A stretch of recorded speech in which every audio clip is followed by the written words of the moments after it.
The gas station grew from the mist as I approached, the lights blooming in the fog as it materialized. The opening chords to Queen's Somebody to Love floated from the radio, and I turned it off. I left the nozzle in the tank and walked into the ammonia-soaked box that made up the main building. The clerk was reading a magazine behind the desk. He didn't look up at the ringing of the bell mounted on the door or even at my picking up 2 Kit Kats. It wasn't until I laid them on the counter that his dark, lazy gaze swept up to me. "Is that it?" he asked. "Yeah, I paid for the gas at the pump." He nodded and rung the bars up. $3.89. I laid a 5 on the counter. Most of the paint was gone from money sliding back and forth. The man settled back on his stool as he handed me my change. "Where you headed, fella?" He asked it casually, but I felt he probably knew the answer. "New River." He nodded slowly. "Not much up that way anymore. Visiting someone?" "No, I'm doing a study." "On the preacher house?" It wasn't a question, but I nodded. He looked out the window, his jaw moving like he was chewing on his words. The rain beat down gentle on the aluminum roof, undercutting the pop music with a gentle tapping noise. "Yeah. What about it?" "I'd wait till the rain let up, if I was you." I cocked my head. "Why?" His jaw made that same movement again, and I wondered what battle was going on in his head as he slid his hands into his hoodie pocket. "I just would." He looked me up and down. "People up there won't be happy to see you. Your type." I adjusted my glasses, knowing the answer before I asked. "My type." He chewed the words. "You know what I mean." "I do. I'm doing a thesis project on the house." He shuffled his feet. "You're gonna think I'm stupid, man, but take some advice. Don't go up there." "I've heard the stories," I reassured him. He looked at me, and his face changed from apprehension to something resembling pity. I extended my hand over the counter. "My name's Josh." He shook it with a hand much more calloused than mine. "Renard." "What an interesting name. It's nice to meet you, Renard." He nodded. Everything about the man could be described as quiet. All of his movements were small and slow. His t-shirt and jeans were earthy, somber colors. Even his eyes were a muted shade of green. "If you really need to, tell them you talk to me, but only if you really, and I mean really, need to. Like if someone starts giving you trouble or something, I'll have a whole mess of trouble if people find out I'm talking to you." I hesitated for a moment. Will they? Give me trouble, I mean. "Probably not. Nobody ever goes up there, especially not in the rain. Down here, though. Well, why not the rain?" I asked. Instead of answering, he glanced at the ring on my finger. I wondered if I was going to have to go through this song and dance yet again. "She's dead," I said flatly. After a moment, he answered, "I expected as much." I cocked my head questioningly. "Have a nice day," he said, picking up his magazine again. Back in the car, I pulled my tape recorder from my bag and flicked on the record switch. It wasn't for serious notes, but more for general themes and feelings. The professor had recommended it to help us keep track of our feelings and ideas as we collected the materials for our thesis. Met a man in the gas station on the edge of... I looked around, trying to figure out what to call it. The general area. He asked where I was going and tried to dissuade me from it. He gave me his name as Renard and said to use it if anyone gives me any trouble. He also told me that they wouldn't be happy to see my type. I flicked the recorder off, then, after a moment, back on. It's hard to imagine this place ever being sunny. "Since it's October," said the professor, "I decided we'd focus on some of the darker aspects of folklore. I know you've all been surely enjoying learning all about quilting, but we'll take a break from that wonderful subject to do a little, something a bit more spooky." He bounced on the word spooky. Dr. James had a way of lecturing where he would often put his hands behind his back and lean or bend in time with his lectures, occasionally bouncing up a little to punctuate the end of sentences here and there. He was in rare form that day. "Rather than focus on the largest examples that you all know and have surely heard about 1,000 times, I thought it'd be interesting to give you some less well-known examples of spooky folklore."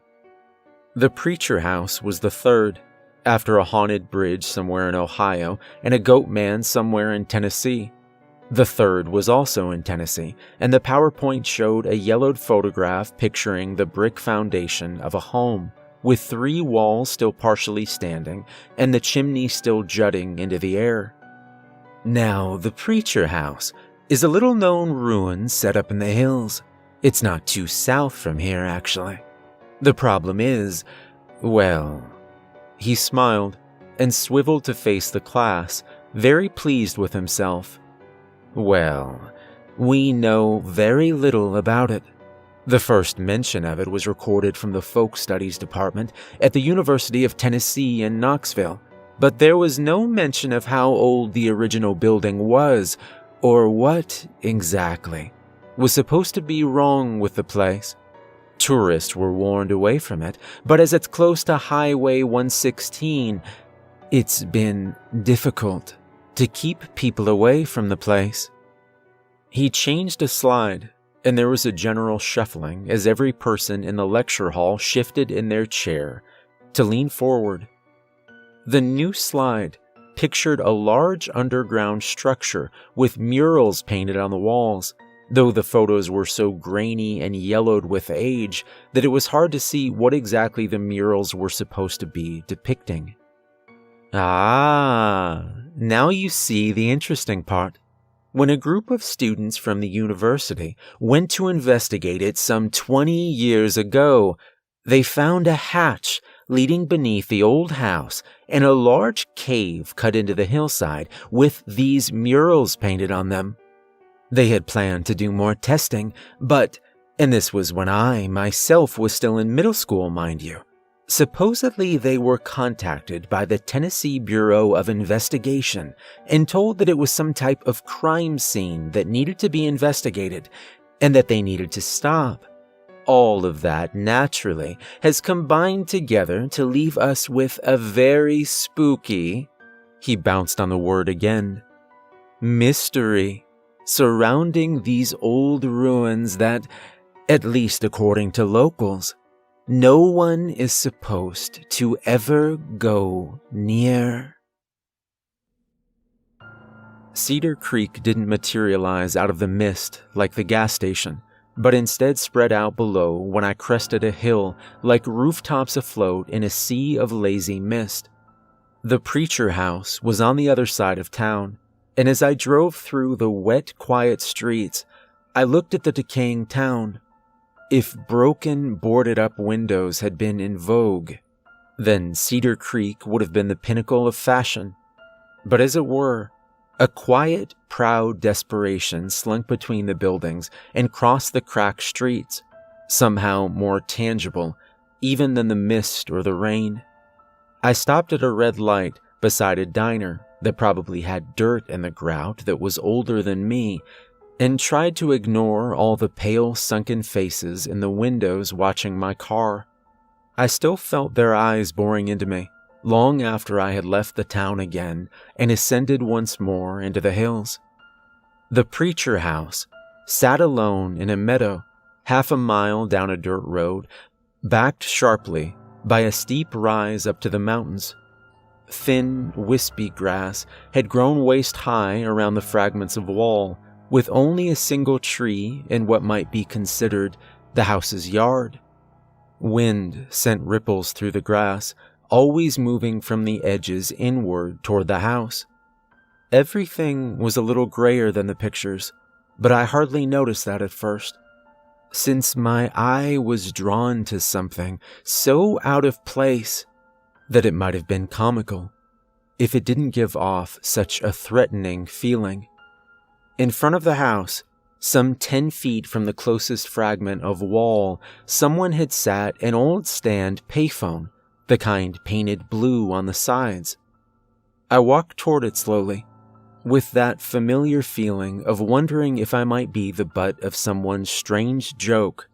Still, no camera crews jumped out of the bushes or anything as I reached it, and I picked up the phone, only to hear silence. Of course, I had expected silence, but I felt a strange sense of disappointment at it. I hung it back up on the receiver then, as an experiment, pushed the thing slightly. The thing was so top-heavy that, with only that slight push, it toppled over into the grass with a wet, metallic clanging noise. I looked around, still waiting for some kind of punchline, but all that came was a cold gust of wind. I pulled the recorder from my pocket and clicked the record button. Someone seems to have put, and I'm not joking here, a whole damned payphone up here. It's not connected to anything, and it doesn't work, but I can't imagine a reason for it being here. Even as a prank, it seems weird. I might ask around town about it. A whole damn payphone. Like, why? I stepped over the phone and walked up the small, weed-choked path to the remainder of the brick house that had once stood there, now no more than 3 pieces of wall and a chimney. I stepped through what had once been the door and wandered to the other side, where, I knew, the entrance lay to the more interesting part of the place. The door was like those that lead down to cellars, set at an angle descending into the ground. The wood was warped, with large gaps between the boards, and seemed to be held together entirely by the thick iron band that encircled each of the doors. Both I and the door groaned together as I managed to haul the heavy thing up and past its center of gravity, where it swung back on its rusted hinges and, after a single bounce, lay still. Warm, thick air emanated from the open hole, smelling of wet earth and stone. The stairs that led downward weren't wood or even metal, but chiseled pieces of slate jammed into the earth. I pulled the small flashlight from my pocket and shined it down into the yawning tunnel, but there was only darkness, and nothing more. As I descended, the damp of the rain gave way and the air became softer and drier. Then, without any kind of forewarning, the stairs ended, leaving me standing at the exit to the tunnel's bottom, staring into a darkness that seemed thicker somehow, and almost alive. I turned the flashlight up and into what people referred to as the bunker, but the light just stretched off into more darkness, and I had to tread some ways before the beam reached the far wall. I experienced, then, one of those feelings that happens when, even though you're expecting something, it still manages to surprise you. It's rather like seeing the Grand Canyon. We've all seen pictures of it, and yet, seeing it in person still leaves you a bit breathless. The mural painted there was beautiful. That must be stated first. It wasn't some crude drawing, but a product of a hand that must have spent many, many years perfecting its craft. The painting showed a woodland scene, with a stream running through the center, with squirrels and foliage ridiculously detailed for their size, for the scene covered the whole 10-foot-high wall, leaving the squirrels in the foreground standing at some 2 or 3 feet tall. As my eyes adjusted, though, I saw the real reason for the preacher house's reputation. The dark, shadowy figures hiding between the trees, devoid of any kind of detail to humanize them. They were simply outlined voids that were vaguely human-shaped, painted gray and black, like someone had blocked them out to paint, but just never got around to finishing them. The ones in the background were maybe 2 feet tall, while the ones closest to the front of the painting would have stood at some 8 feet tall. I stared at one of them for a moment. I knew there were 2 other murals covering the walls to the left and right, and the realization that those murals too were populated with these featureless entities filled me with a sudden dread that left me with the urge to be anywhere, and I mean anywhere, else. I took a deep breath and waited for the feeling to pass before taking a cursory look at the other 2 murals, an island scene on the left and a small farm at the foot of a large forest at the other. When I touched the wall, I found it didn't have the plasticky smooth feeling of acrylics, but still felt like plain rock, as if the rock itself had been dyed to create the murals rather than painted on. I noted my first impressions on the tape recorder. Finally, I added, walking back to the forest mural. One of the most curious effects of the paintings is that, between their detail and size and the sheer darkness down here, it's almost impossible to get a true measure on them. When I look left, I see something to the right I didn't see earlier. And when I look right to pay attention to that new thing, something in the left catches my eye again. It's such a strange trick of the eye. It creates this feeling of things appearing in the painting as you simply take in such a large amount of detail from so close up. The town's library was an old 2-story building sandwiched between and sharing walls with 2 apartments. The plaque outside told me that the building had apparently at one time been home to the town's newspaper, but didn't say much else.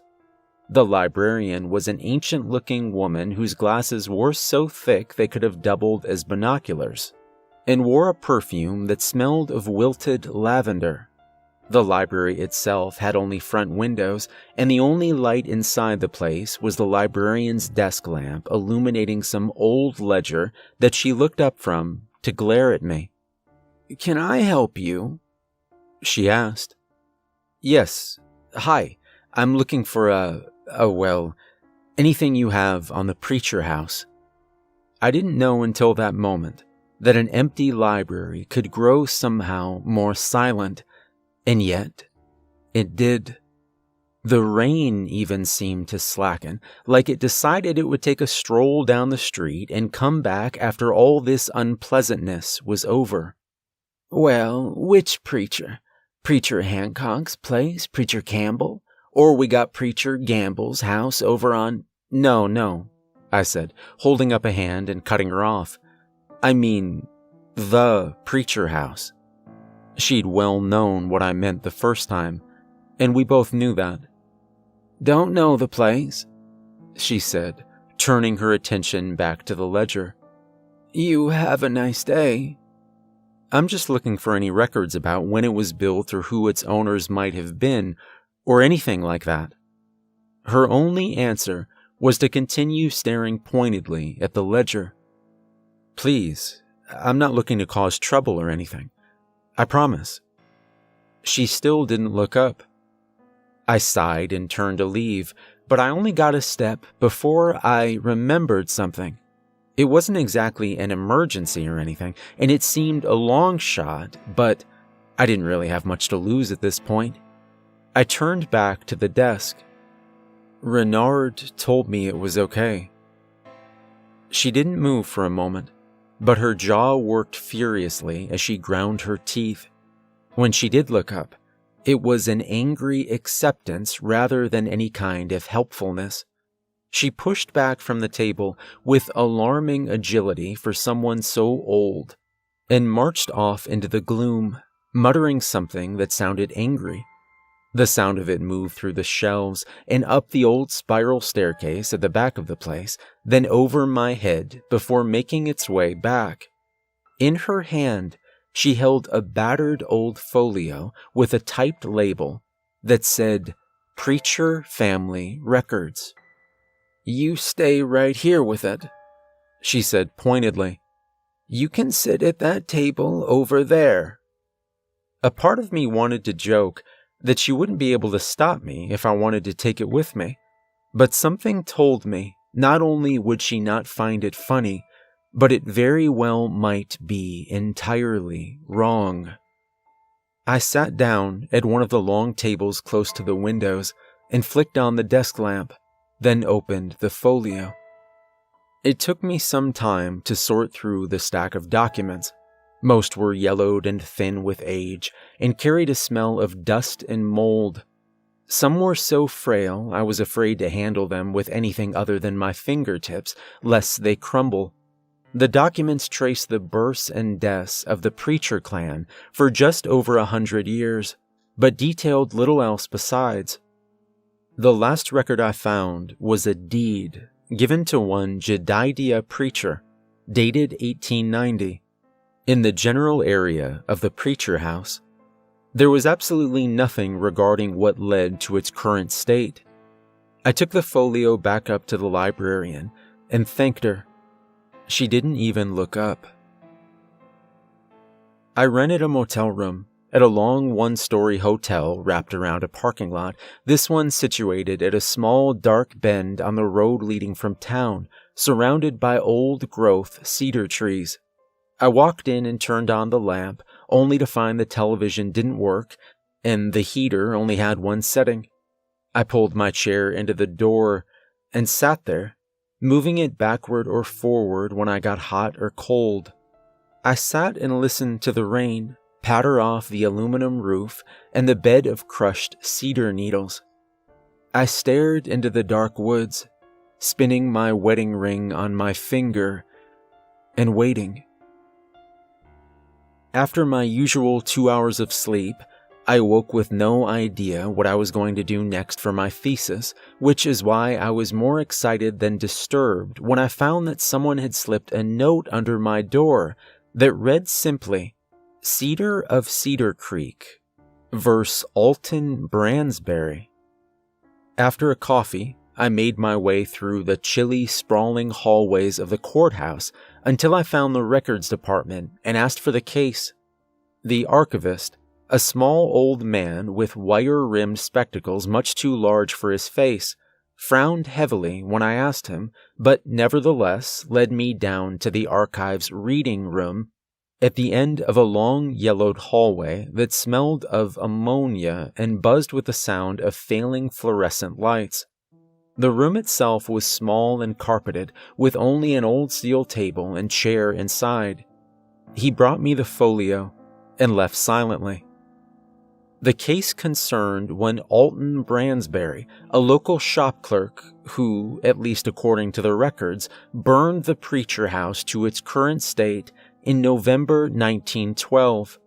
From the records, it seemed that the trial was less to determine whether or not Bransbury was guilty or not, since he'd been found standing beside the charred ruins with a can of gasoline and singe marks on his clothes, but more to determine whether he was mentally competent enough to actually be tried by the court. The state doctor that examined Bransbury ultimately wrote in a letter to the court that, while Bransbury doesn't carry the demeanor of a paranoiac or have many of the telltale signs of a nervous disorder, I still must declare him mentally incompetent, due in large part to his strange delusions of shadow men and the disturbing reason he gave for his actions. Those disturbing reasons were recorded later in the judge's written opinion after the verdict. Due to Mr. Bransbury's firm belief that the Preacher family homestead was inhabited by some kind of evil spirits, I must concur with the opinions of both the defendant's private doctor and the one supplied by the court, with that opinion being that Mr. Bransbury is not competent to stand trial or face punishment for his actions at this time. While one could be forgiven for mistaking Mr. Bransbury's capacity for lucidity from his easy manner and good speech, his accounts of what led him to ultimately set the fatal fire that killed the Preacher family point unquestionably toward an addled mind. Those accounts referencing shadowy figures standing outside his house that spoke to him with the voice of his recently deceased son. When he followed these figures, he ended up at the home of the preachers.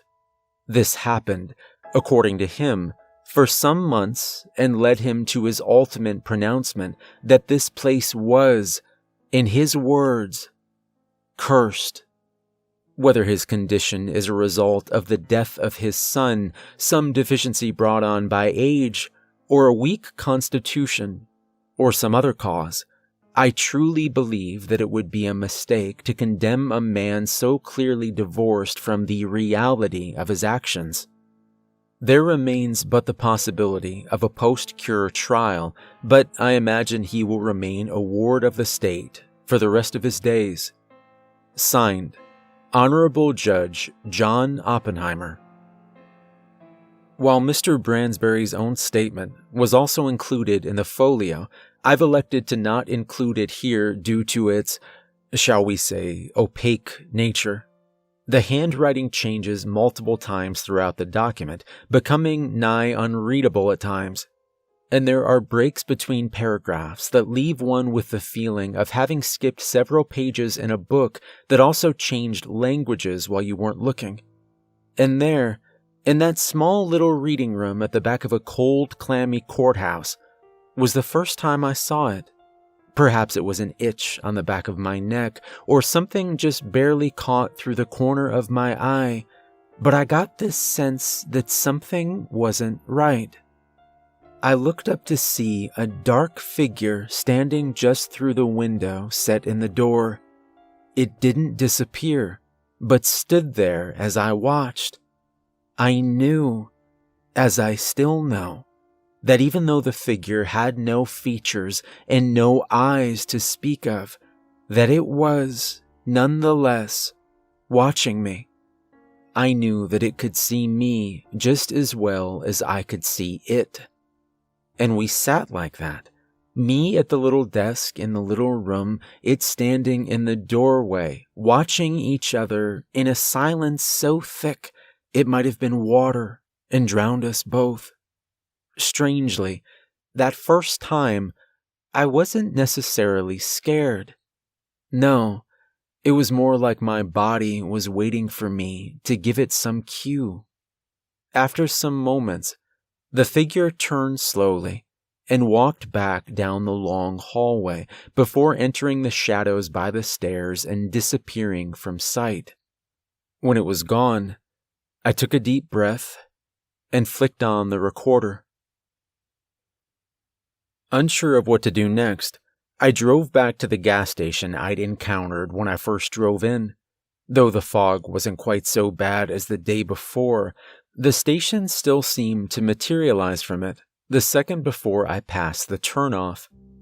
Not a soul was there but the clerk, the same one as before, reading a weathered old paperback while Hank Williams played on the speakers.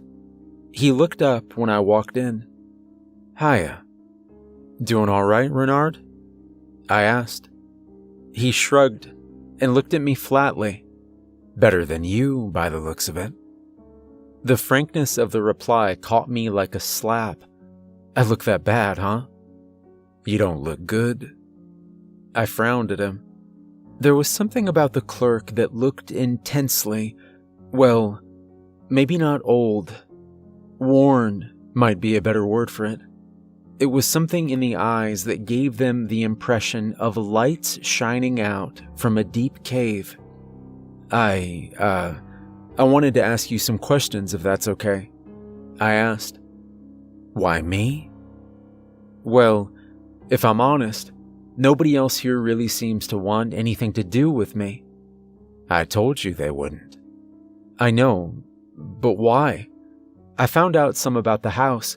I read the court records about that Bransbury guy burning it down. I haven't found anything about the bunker underneath, or even any mention of it so far. I was wondering if you could tell me what the locals say about it." He didn't seem at all surprised by the fact I'd read the court case, and I had suspicion that it was him who had slipped the piece of paper beneath my hotel door. "We don't go up there," he said. "That's what we say about it. We tell other people not to go up there." "But why? Has anything happened to people that go up there? I mean, someone has to go up there. Someone hauled a whole damn payphone up there." Renard sat his book on the counter and smoothed out the cover. He looked up at me, and the expression of sheer hopelessness that covered his face almost caused me to recoil. "What's the point? You're not going to listen. And if you listen, you won't believe it. And if you believe it, you'll think it won't happen to you. Same thing all of you do when you come here." He rubbed his forehead with the tips of his fingers, pressing so hard it left red splotches on the skin. "Just go home. For once. Just..." He sighed. "Just listen." I gave him a moment before I asked again, "What happens to people at the preacher house?" His fingers still pressed into his forehead. His face was entirely covered from view when he answered. "They just don't come back." "So they just vanish?" He nodded. For a bit, there was only the sound of Hank Williams floating above us and the hum of the soda refrigerator. When he finally spoke, it was in a low voice, like he was afraid to let the words out into the world. "When I was little, they told us stories whenever someone died. We were always told to ignore the voices in the woods. They'd gather all the kids up and tell us. Then they'd tell us again. Then they'd make us repeat it to them. Then repeat it again. And it happened every time someone died. The same message. Don't talk to them. Don't do what they say." "What did they say?" I asked him. "Did you ever hear them?" He looked out the gas station's windows towards the thick woods across the road, barely more than a dark splotch through the mist. "I don't hear them. Sometimes they're out there, though." He pointed toward the road. I thought of the black figure I'd seen standing inside the courthouse. "They attract people," he said, his voice growing even quieter, so I had to lean in to make out the words. "I don't know how. People find out about the place, though, always when they're at their worst, and they come looking." He looked down, and I followed his gaze to my wedding ring. He looked back up, and the silent implication was clear.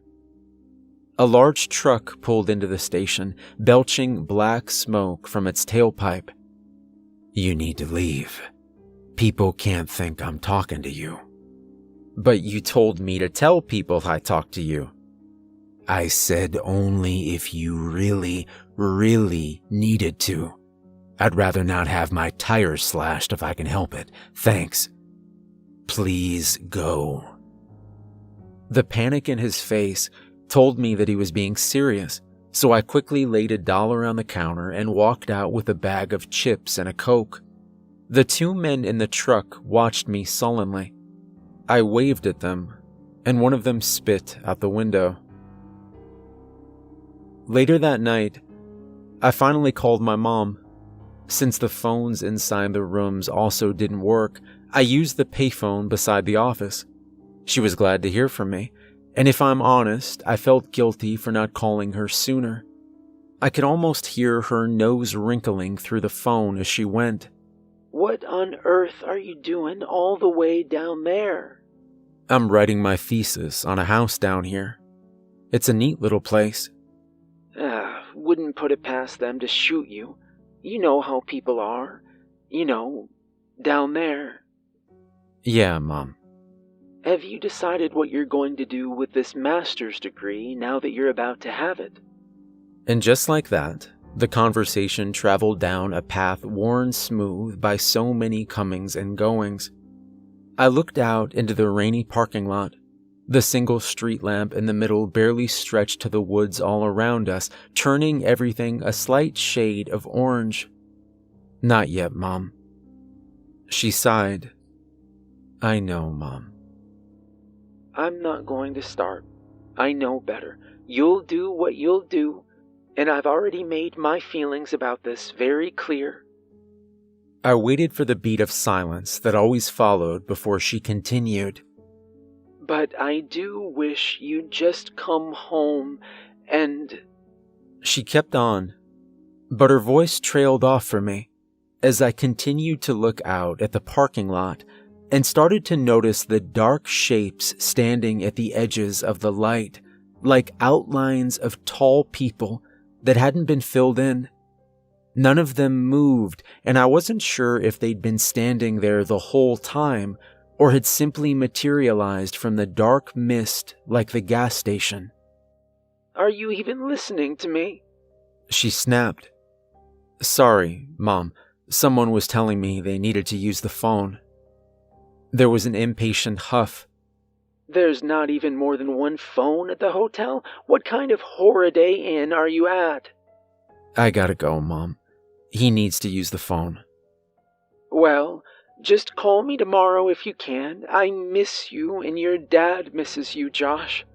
Gina's parents ask about you." "I will." I hung up the phone before the conversation could reach the point where she started with the aphorisms. I walked to the edge of the covered awning that ran the length of the little motel and looked at the dark figures standing there. I took my phone from my pocket and slowly waved. They didn't wave back. I walked back to my room. Inside, I took my tape recorder from my pocket and clicked record, but instead of speaking into it, I laid it on the little table beside the bed and did my best to sleep.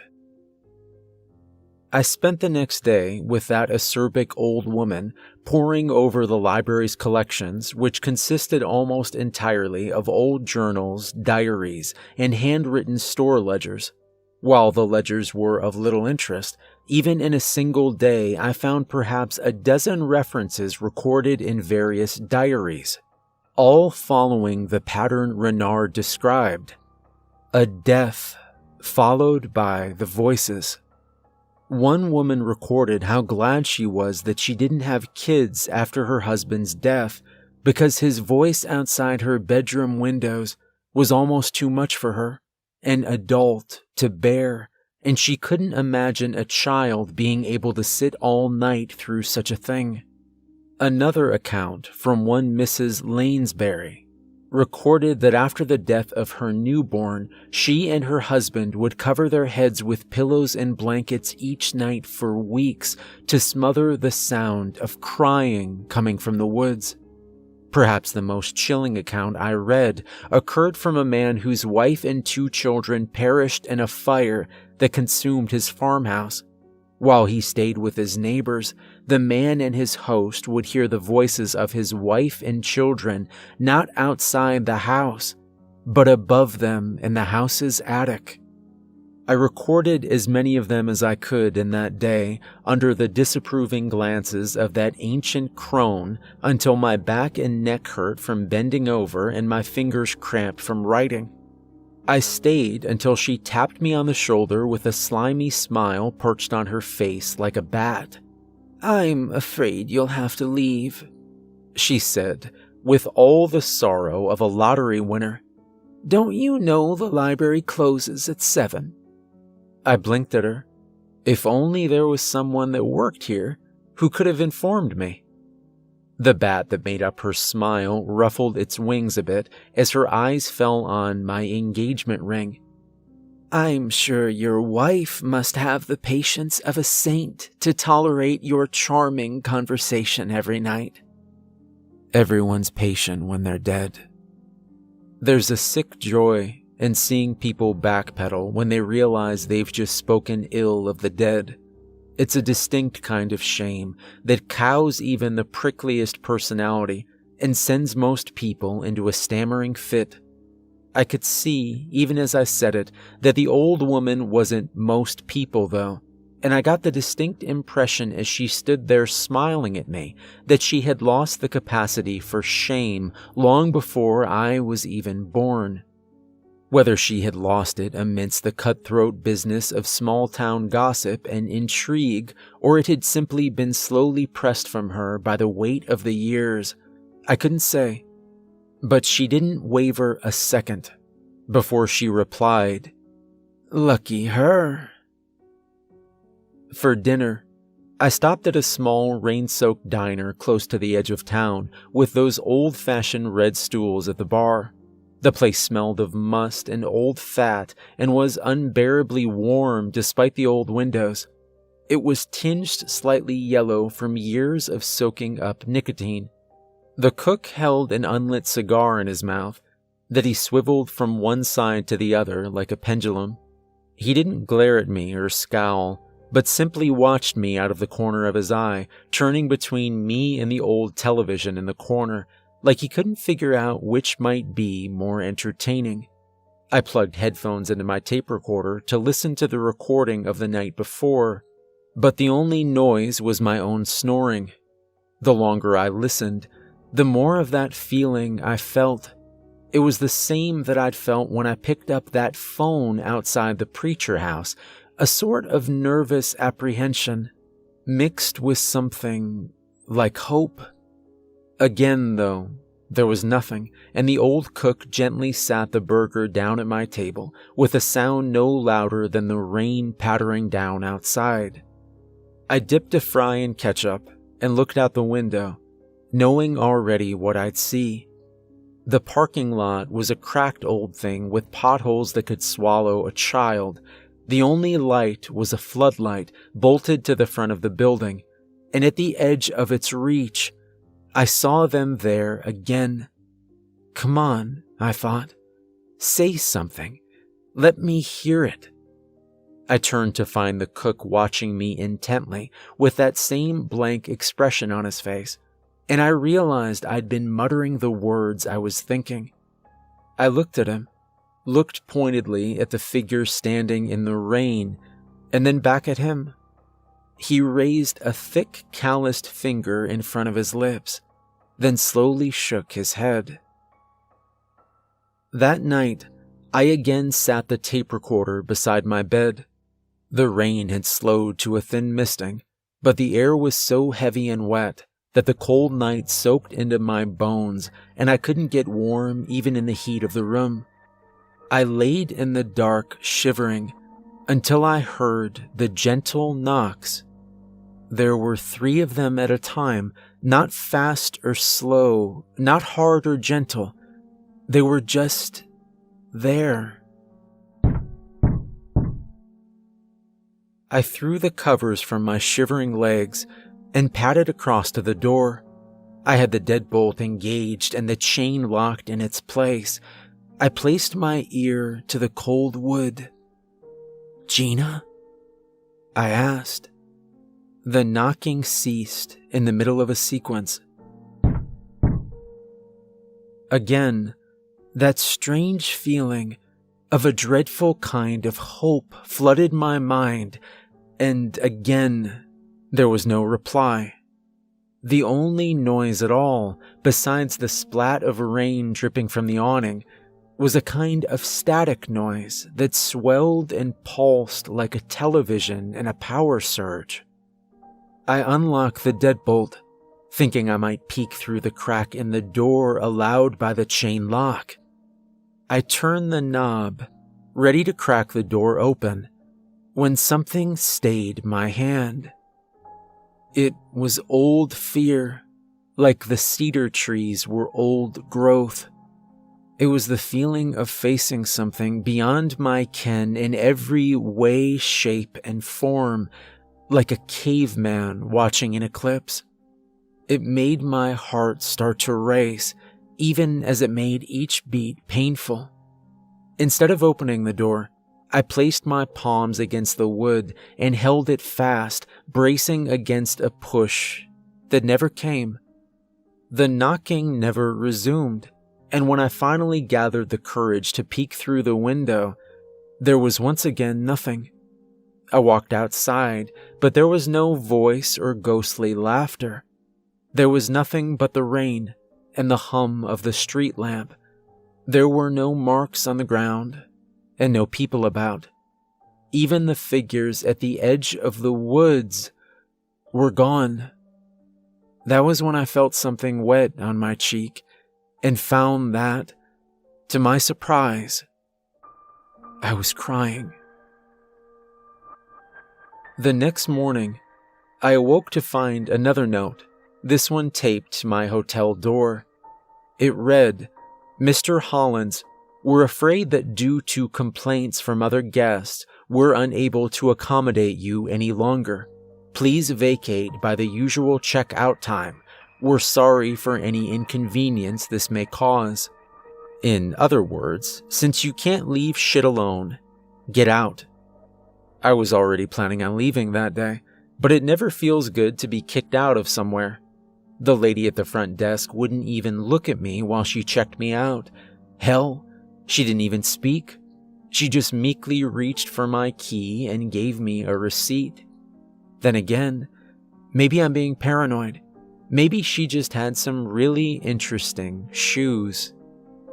While I loaded my bags back into the car, I noticed something that sent a different kind of shiver down my spine. I just slammed the trunk and turned around to stretch my back when I noticed that, out of about 11 rooms in the hotel, 6 of them had people in the windows, actual people with actual human features, all watching me. They didn't look particularly angry or scared, but they had a back the way you came look. It wasn't exactly angry, but it's the look you get when you get lost on a country road and have to stop and ask for directions. Where's Interstate 10? Back the way you came. Where can I find a payphone? Back the way you came. I drove away from the old hotel. The clouds were finally beginning to break, and a morning sky was peeking out blue from between them. It was only late morning, but was already warm enough for me to roll the windows down, one of the last warm days of autumn. It amazed me how different the place looked in the sunshine. The houses were still old, with peeling paint and dark windows, but in the sun, they did have a lazy, comfortable kind of charm to them. That charm pervaded the whole town as I drove through. Old brick always looks warm in the sunlight, and despite boarded-up windows and the uneven streets, I found myself driving slower to savor the trip through the town.